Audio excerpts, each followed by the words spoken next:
Go. Thank you. Hello. Hey, what's up? Hey, John. Welcome back. John How's it McQueen going? now with us. John from the Backyard Boys. Good evening, good afternoon. How you been, sir? I'm good, thank you. How you guys doing? We're good, okay. man. Simon's in a bad mood. I'm in a great mood. Bad. It was Good bad. moods It here. was bad mood. Backyard Boys 1 and 2. You guys are in the 8th hole. Tell us your start to the season and what has not gone to expectations for what you guys want to be in this early part of the season. I think part of it had to do with Rich Humes taking a year off quarterback. Just had to get his rhythm back. Took a couple games, but I think that first win's going to help us. And we'll see where it goes from here. So essentially, you're saying Rich Hume sucks. Rich Humes needs to be Rich Humes, and he started doing that last week. Which is what? To run and be unpredictable with the ability to control it with the pass and run game? Pretty much. Yeah, like his legs are a big part of his game, and I think everyone knows that. So it kind of stretches the field for us, opens some holes, and I think early on he was trying to go deep a lot too early, just because he wants to get back in that rhythm, and now he's starting to take more what the defense is giving him, and it's kind of stretching the field a bit more for us. You guys had a pretty good finish against the Commission. You didn't win the game, but you scored on the last play of the game, and then you went for 2, which is the noble thing to do. After scorekeeping that game, I believed you guys would be like on a hot streak, and then Rich Humes would hit his stride moving into next game, and like he just being able to score with so many so few plays at the end of the game and being able to get the momentum going. Why wasn't week 3 as successful as it should have been? I don't know. I think Moise came out. They played a good game. I thought that we played well. I thought that Rich was moving the ball all game. I don't remember if they had a stop or not. GM can clarify that for me. But we were moving the ball all game. We got some stops on defense, and then towards the end of the game, they got that last touchdown at the end. But I thought that for the most part we played well. It shows that we finished. I'm not sure why it wasn't on either, but I can explain that, gentlemen. The iPad actually ran out of battery, so we had to go to the old paper pen routes. So that was the game? That was the game, yes. So we apologize, John. Oh, well, I'm okay with it because it makes our defense look better. John, the biggest diva on the roster is who? That's a tough question. I don't know if we really have one. We think it has to be Avram. Come on. Well, they dropped Vinny G. So. Sean is definitely the biggest talker on the team, but it's not a diva like it's more of a an old vet kind of leading us into where we got to go. How about Princess? He is old, so there's that. He's 37, I believe. But John, having dropped Vinny Galano, do you feel that this benefits you as he cost himself games at the end of last season? I wouldn't say it benefits us. I think Vinny gets a bad rep, but he definitely does have he has his tendencies where he kind of makes a game about him. Mm-hmm. But I think that overall, Vinny's a great player. It's just he told us he didn't want to play originally, which is why we made a roster without him. Mm-hmm. But I think that bringing in Jordan and bringing Steve back and bringing Sean in gave us a nice, balance to our roster.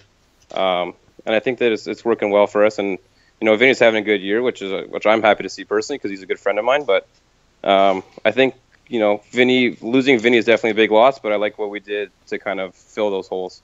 Speaking of Vinny, you're playing him week 5. Who's guarding him? I mean, the guy has 10 touchdowns in 2 games. There's a few guys we can put on him, but it'll be Vinny's definitely the guy that we're going to need to keep an eye on.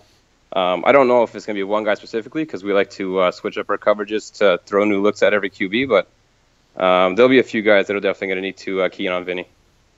Looking at your schedule, Simon made the elaboration of the game against the Bears. You got Vikings this week, Sunday in Lachine. Scans in 2 weeks. You got the Dirty Dogs. You guys don't have an easy schedule, so how do you approach these games coming up here, which could determine if you guys are going to be a top-end seed or maybe a bottom-end seed for the playoffs? Sorry, Mo. I didn't catch the beginning of the question. It cut out. You guys, your schedule isn't easy. So how do you approach that with the tough slate of games coming up the next few weeks here? And this is going to determine whether you guys be a top or lower-end playoff team. And for the audience, just to kind of brief them, it's Vikings next week, Bearskins after that. Then we got Dirty Dogs, Junkyard Dogs, a lot of animals, Alpha Teas, Lobster Dinner, and then Game Changers to wrap up the season. So there's some tough games on that schedule here, Mr. McQueen. Oh, yeah. I find there's not very many easy games this year, and see if there are any really. But I kind of look at it the way we kind of hung in with Backyard Bruisers a season ago, or last spring, in D, is that we just want to make sure we're playing our best football at the right time. If we do the right things and get the wins throughout the season, just make the playoffs and then go from there. But I think that having that tough schedule does make you battle tested. It makes you ready for playoffs, and it is what it is. We just got to play the team that's in front of us. He's got the classic hockey answers. Yeah. Battle tested. Oh yeah. So, Mr. McQueen, it's Pease again. I want to know. You said you started off by saying Rich Humes wasn't himself. Who was he to start the season? That's a good question. Who was he like Cody Kessler? Who in his life? Who in life in general would you compare him to Josh start the season? McCown, Ryan Tannehill, Carson Palmer. Could be. He doesn't even view sports. Could be anything. Why would he be NFL? You know what? We'll go with. He was looking a lot like Andy Dalton out there at first. All right. The Ginge. The red.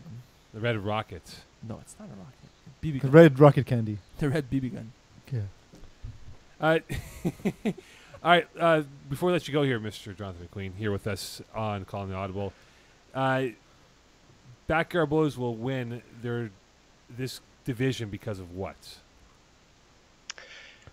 Sticking to what's made us successful. We have a good defense, and we know that we all trust Rich. He's always going to find the right matchup and get us down the field. So if we can make a few stops, put the ball in Rich's hands, and get a lead early, we're not worried about it. So see you August 5th? We will. In the John, stands. I got a last one for you. Would you consider your 40-yard dash fast? And if so, can we start calling you Lightning McQueen? What type of Can I is say that? From Cars. Mo has obviously never seen Cars. No, I didn't. No. Watch Pixar. Kidnap a child, goes to the movie. I've been called Lightning McQueen by multiple people, so I'm used to it. But I would not consider my 40 speed fast. However, for a person with one knee, it's not so bad. Are you faster than Sean Avram? Everyone's definitely. Oh, perfect. There you go. John, thanks so much, my man. Thanks, Mr. McQueen. Thanks for having me. Best Appreciate luck it, Mr. this McQueen. week. Mr. Thanks, McQueen guys. here with us. Thanks, Mr. McQueen. Real hot.